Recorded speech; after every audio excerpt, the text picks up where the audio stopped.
하나님께서 다스리시고 또한 회복시키시고 메시아를 통해서 이루시는 그러한 세상의 모습, 그러면서 하나님께서 심판하시는 그러한 상황들이 계속 이어지고 있습니다. 특히 오늘 11장은 하나님께서 인정하시는 참된 목자와 또한 하나님께서 배척하시는 거짓 목자가 서로 대조되어 나타나 있죠. 오늘 본문은 이렇게 시작합니다. 나무들의 이야기가 나오죠. 백향목을 사르게 하고 불이, 또한 잣나무와 또한 상수리 나무들이 쓰러지고 엎드러지는 그러한 모습으로 시작합니다. 이 나무들이 상징하는 것은 당시 이스라엘의 지도층을 말하는 것이지요. 즉 백향목이나 또한 아름다운 나무, 상수리 나무 이런 것들은 그 당시 악하고 부패한 지도자들을 이야기하는 것입니다. 특히 상수리 나무 같은 경우에는 종교 지도자들을 이야기한다라고 학자들은 해석하고 있습니다. 부패한 정치 지도자들뿐만 아니라 또한 종교 지도자들도 함께 하나님께서 심판하시겠다는 것이죠. 그 심판에 대한 것이 여러 가지 모양들이 있는데 오늘 본문은 이러한 모양으로 나타나고 있습니다. 우리 8절부터 우리 9절까지 함께 읽겠습니다. 8절부터 9절입니다. 한 달 동안에 내가 그 세 목자를 제거하였으니 이는 내 마음에 그들을 싫어하였고 그들의 마음에도 나를 미워하였음이라. 내가 이르되 내가 너희를 먹이지 아니하리라. 죽는 자는 죽는 대로 망하는 자는 망하는 대로 나머지는 서로 살을 먹는 대로 두리라 하고, 새 목자를 내가 한 달 동안에 제거하겠다라는 이야기는 새 목자라는 것이 여러 가지 의미가 있지요. 특히 당시 유대가 남유다가 멸망할 당시에 새 임금이 바뀌게 되죠. 마지막 임금 여호와긴 시드기야를 의미할 수도 있고, 또한 기름 부어서 세운 새 직책이 있죠. 바로 왕인과 즉 정치 지도자와 선지자 그리고 제사장, 즉 이들을 즉 하나님을 거역하는, 하나님께 기름 부음 받은 자들임에도 불구하고 하나님을 거역하고 하나님의 뜻을 기뻐하지 아니하는, 8절 말씀 그대로이지요. 그들의 마음에도 나를 미워하였다. 이러한 자들을 하나님께서 심판하시는데 어떤 심판입니까? 내버려 둔다라는 것이죠. 악한 길로 가도 심판의 길로 가도 죽음의 길로 가도 아무 일 없게 내버려 둔다라는 것입니다. 돌이키지 못하게 하신다는 것이죠. 그러므로 우리가 하나님의 말씀을 거역하면서 살아가는 것들이 우리의 삶의 자리에서 별일 없다라고, 또한 내 삶이 평탄하게 흘러가고 있다 할지라도 우리는 그것이 잘된 것인 줄 착각하지 말아야 됩니다. 하나님의 무서운 심판 중에 하나가 뭐냐면 내버려 두시는 것입니다. 내버려 두면은 결코 돌이킬 수 없거든요. 깨달을 수 없거든요. 그러다가 결국은 돌이킬 수 없는 심판의 자리에 스스로 들어가 버리는 것입니다. 그것을 또 어떻게 표현하고 있느냐? 10절부터 우리 11절까지의 말씀 함께 좀 읽어볼까요? 10절부터 11절입니다. 이에 은총이라 하는 막대기를 취하여 꺾었으니 이는 모든 백성들과 세운 언약을 폐하려 하였음이라. 당일에 곧 폐함에 내 말을 지키던 가련한 양들은 이것이 여호와의 말씀이었던 줄 안지라. 이 거짓된 새 목자에 대해서 하나님께서 심판하시는데, 이들의 죄가 뭐냐면 하나님의 언약을 깨닫지 못하게 하였다라는 것입니다. 백성들이. 즉 백성들이 지키고자 하는데, 말씀대로 살아가고자 하는데 그 말씀을 제대로 전하고 가르치지 않으니까 어떻게 돼? 백성들은 거짓 목자에 의해서 헛된 길로 가게 된다는 것이죠. 그것이 어떠한 결과를 가져오느냐? 백성들에게 은총이라는 그런 하나님의 귀중한 보호하심의 막대를 꺾어버리게 하는 것이 되어버린다는 것이죠. 하나님의 은총을. 하나님의 은총을 꺾어버린다는 것은, 그러니까 꺾게 만든다는 것은 세상의 은총을 바라보게 한다는 것입니다. 헛된 거짓 은총을 바라보게 한다는 것이죠. 하나님 아닌 다른 것을 바라보게 한다는 것입니다. 이것을 또한 하나님께서 꺾어버리신다고 이야기합니다. 즉 그들이 그러한 잘못된 길로 가는 것 중에 하나는 하나님께서 그 은총이라는 은혜를 그들에게 허락하지 않으시게 되었기 때문이라는 말씀도 같이 연결되는 것이죠. 또 그뿐만이 아닙니다. 14절 말씀 함께 읽어볼까요? 14절입니다. 내가 또 연합이라 하는 둘째 막대기를 꺾었으니 이는 유다와 이스라엘 형제의 의리를 끊으려 함이었느니라. 아멘. 자, 또 뭐라고 얘기하고 무슨 막대를 끊으셨습니까? 하나님께서 연합이라는 막대를 끊으신다는 거예요. 연합이라는. 왜요? 그들이 다투었으므로. 같은 하나님의 민족인, 같은 형제인 유다와 이스라엘이 서로 원수같이 여겼다라는 것이죠. 즉 같이 이 세상을 살아가는 사람들이 서로 하나님 안에서 하나가 되려고 하고 하나님의 사랑으로 서로 위로하고 협력하려고 하는 것이 아니라 이런 이유 때문에, 저런 상황 때문에, 저런 경험 때문에, 이런 핑계 때문에 미워하는 일에 앞장서고 다투는 일들이 많으므로 하나님께서 그것에 대해서 연합이라는 막대기를 끊어버리시겠다라는 것이죠. 그러한 심판의 모습이 나타나는 것입니다. 이것이 왜 그렇습니까? 하나님을 떠난 자리에는 자기라는 욕심이 자리 잡기 때문입니다. 자기만 남기 때문입니다. 자기와 세상의 탐욕이 자리 잡기 때문에 헛된 것만 바라보게 되고, 그리고 더 문제가 뭔지 아세요? 그러한 것엔 어느 한계가 있기 때문에 다른 사람의 것을 빼앗거나 누리게 하지 못함으로써 자신의 것을 더 많이 얻으려는 어리석은 행동들이 당연하게 나타난다는 것이죠. 그러한 것들을 하나님께서는 심판하신다는 것입니다. 하나 되지 못하게 하신다는 것이죠. 부자가 부자 된 것은 하나님께서 그들을 통하여서 힘들고 어려운 사람들을 돕게 하시려는 하나님의 은혜가 있는데, 사람의 탐욕이 그렇지 않습니까? 더 많이 가지려고 하고, 그리고 더 많이 가지기 위해서 자기보다 힘없고 연약한 사람의 그것을 빼앗으려고 하는, 그 몫을 빼앗으려고 하는, 덜 주려고 하는 그러한 모습들이 나타난다는 것이죠. 그것이 하나님의 뜻이 아님을 분명히 알면서도 그래서 얻은 것들이 마치 하나님의 은혜이고 하나님의 복인 양 착각하고 그렇게 살아간다는 것입니다. 그것에 대해서 하나님께서는 심판하신다는 것이지요. 그러면서 하나님께서는 이렇게 말씀하고 계십니다. 참 목자에 대한 이야기가 나오는데 4절 말씀 함께 읽어볼까요? 4절입니다. 함께 읽겠습니다. 여호와 나의 하나님이 이르시되 너는 잡혀 죽을 양떼를 먹이라. 잡혀 죽을 양떼를 먹이라고 이야기합니다. 즉 잡히게 될 양떼를 먹이라. 이게 뭐냐면 하나님의 백성들이 하나님의 양떼를 얘기하는 것이죠. 또다시 하나님의 말씀으로부터 어긋나치고 포로가 될 것 같은, 죄의 포로가 될 것 같은 지경에 이른 백성들로 하여금 오직 하나님만 바라보게 하고 또한 하나님의 말씀에 순종하게끔 회복시키라는 이야기인 것입니다. 그 이야기는 어떤 이야기로 연결되어지느냐?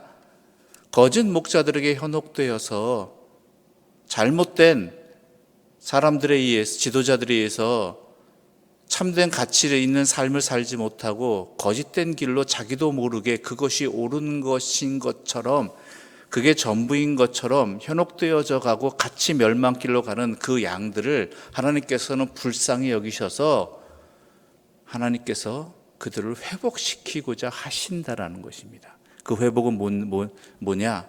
여호와 하나님만을 바라보게 하신다는 것이죠. 신앙은 바로 그것입니다. 하나님을 바라보는 것입니다.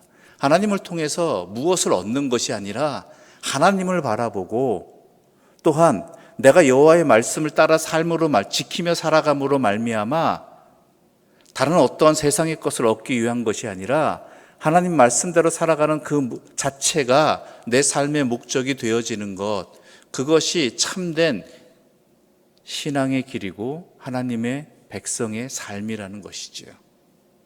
왜냐하면 우리를 먹이신 분은 누구세요? 하나님이시라는 것이죠. 하나님께서 먹이신다는 얘기입니다. 그래서 7절에 이렇게 말씀 기록되어 있습니다. 7절의 말씀입니다. 함께 읽겠습니다. 내가 잡혀 죽을 양떼를 먹이니 참으로 가련한 양들이라. 내가 막대기 둘을 취하여 하나는 은총이라 하며 하나는 연합이라 하고 양떼를 먹일세. 네. 그러니까 누가 먹이신다고? 잡혀 죽을 양떼들을 하나님이 먹이신다라는 것이죠. 하나님이. 결국은 여호와 하나님만이 우리를 먹이시는 그분이라는 것을 놓치지 말아야 한다는 것입니다. 하나님 믿으면 복 받는다고 우리는 이야기합니다. 여러분 분명히 아십시오. 하나님 믿는 것 자체가 복입니다.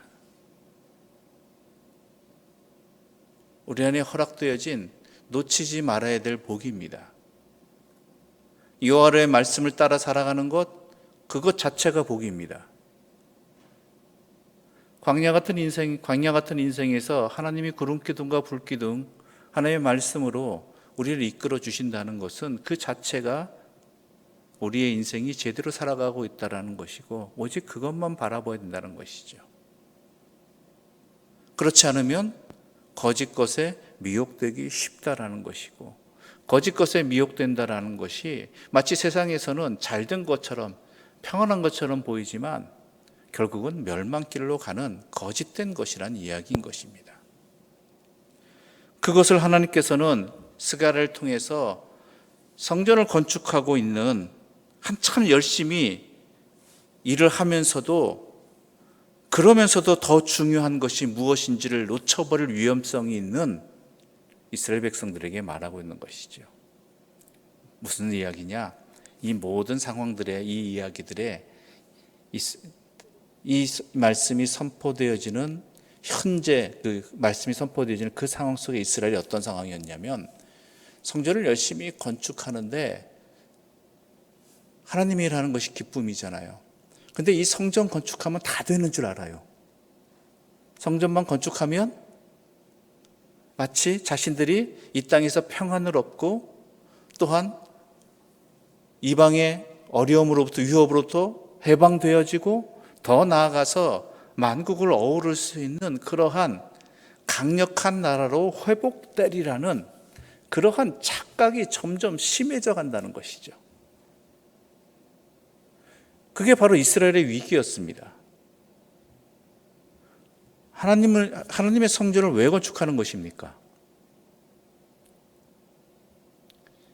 하나님의 말씀대로 지키기 위해서, 하나님께 예배 드리기 위해서잖아요. 정작 중요한 것은 아무리 큰 건축물이 건축된다 할지라도, 아무리 많은 사람이 화려한 예배를 드린다 할지라도 이것이 하나님을 향한 것이 되지 못한다면, 하나님의 말씀을 듣고 따르기 위한 것이 되지 못한다면 아무 소용이 없다라는 것이죠. 오늘 우리들에게도 마찬가지입니다. 예배 드립니다. 그렇죠? 예배 드리고 또한 주님 앞에 예물도 바치고 여러 가지 신앙적인 행동들을 합니다. 그런데 그러한 행동들 자체가 내 신앙의 목적이 되느냐? 아니면 그러한 행동들을 통해서, 신앙적인 행동들을 통해서 하나님을 깨닫고 하나님 말씀대로 살아가는 것, 그것이 목적이 되느냐? 어찌 보면 비슷한 얘기인 것들이 전혀 다른 결과입니다.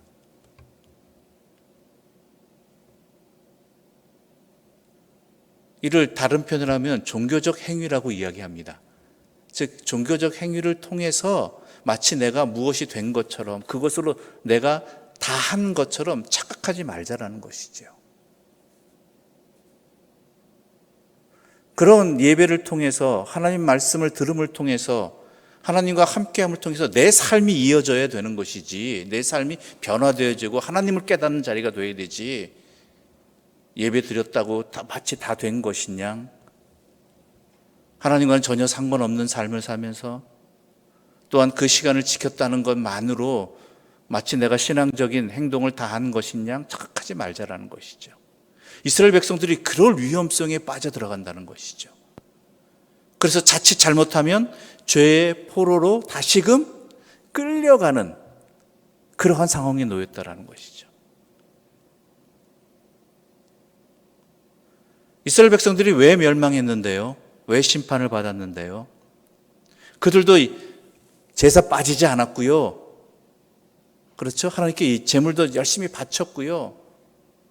안식을 열심히 지켰습니다. 그런데 지키는 또한 제사 드리는 그러한 것이 하나님께 향한 것이 아니라 결국은 그러한 것들을 통해서 하나님 아닌 자기들을 위한 것이었다라는 것이죠. 그거 지키는 것 자체가 목적이 되어버렸다는 거예요. 그렇게 또한 목자들은 가르쳤고,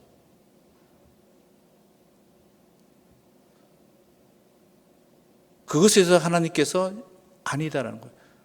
그러면서 뭘 바라봐요? 하나님을 바라보는 게 아니라 목자들만 바라보고 있는 거예요. 목자들만. 그래서 하나님께서 심판하시고 내가 내 양을 먹이리라는 거예요. 그래서 결국은 이 모든 신앙적인 행동을 통해서, 종교적인 행동을 통해서 하나님께 연결되는 것이 아니라 헛된 것에 연결되어 버리고 헛된 세상의 삶이 연결되어지니까 하나님께서 심판하시고 내가 내 양들을 먹이겠다. 이 양들이 이렇게 끌고 가다가는 결국은 또다시 포로가 되어버린다. 그리고 그 지도자들에 대해서는 은총과 또한 연합이라는 막대를 끊어버리겠다. 더 나아가서는 이대로 나가다가는 이 양들이 하나님의 은총으로부터, 하나님과 함께하는 연합으로부터 멀어지고, 예배는 예배 드리면 드릴수록 하나님과 점점 멀어져 가요. 이상하죠? 예배와는 밀접하게 연결되어지는데 하나님과는 멀어져 가는 예배가 되어버려요. 그렇게 되지 않도록 하나님께서 메시아를 보내신 것이고, 예수님께서 오셔서 많이 또한 꾸짖으신 사람들이 누구예요? 종교 지도자들이잖아요. 그리고 그 성전이잖아요. 이 성전을 통해서 하나님께 연결되는 것이 아니라 헛된 것에 연결되어지는 그 현실을 우리 주님은 꾸짖으셨고, 거기에 대해서 이 성전을 내가 다시 세우리라고 말씀하신 것이죠. 여러분, 이런저런 이야기를 많이 했지만 결국 중요한 것은요, 우리의 모든 신앙, 우리의 삶의 모든 것은 하나님을 바라보는 것이 되어야 되는 것입니다. 하나님 말씀을 따라 살아가는 것이 우리의 삶의 진정한 길이고 은혜이고 복이고 평안입니다. 결국 그것을 말하는 것이에요. 예배를 드림을 통해서 내가 하나님과 더욱 밀접하게 연결되어지는 것, 또한 한 주간의 삶을 주님과 함께 살아가는 그 시작점이 되기도 하고, 주의 말씀이 내 삶에 가득 채워져서 그 말씀을 힘을 통해서 한 주간 동안 또한 주의 뜻대로 살아가는, 길을 잃지 아니하는 그러한 중요한 원천이 되는 것, 이것이 바로 우리의 신앙의 예배의 자리가 되어야 되는 것이고, 또한 이 새벽도 마찬가지죠.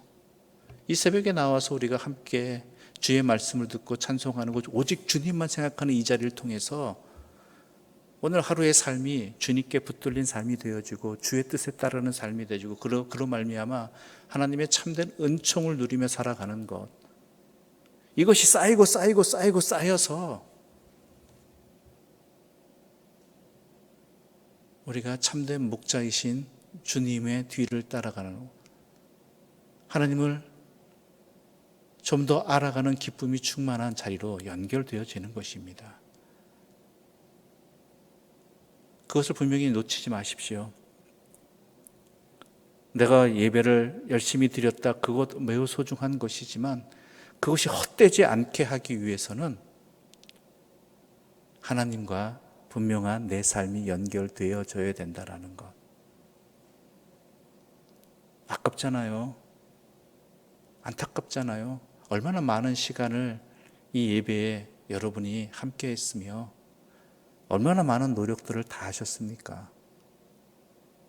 그것들이 헛되지 않을 방법은 오직 여호와만을 바라보는 자리가 되어야 되고, 또한 그 소중한 그 시간들이 내 삶의 곳곳에 영향을 미치고 힘을 주는 그러한 자리로 연결되어야 되는 것이죠.